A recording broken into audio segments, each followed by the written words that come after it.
காதலிக்க இப்ப எனக்கு நேரம் இல்ல. படிப்புல தான் நான் இப்ப கவனம் செலுத்தணும். கை உன்னை சரிக்கும் உன் மனசை தூக்கி நிறுத்து உன்னை வீசிட பாக்குற எவனோ எட்டி விழணும் வழி கரசேர்ந்த அன்பனுக்கு ஆராரோ.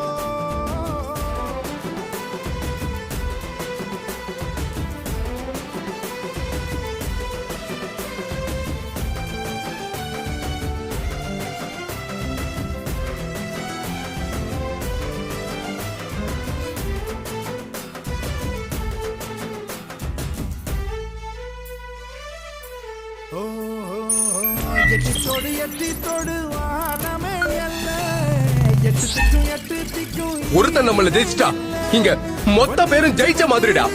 எனக்கு நிறைய பொறுப்பு இருக்கு, நிறைய.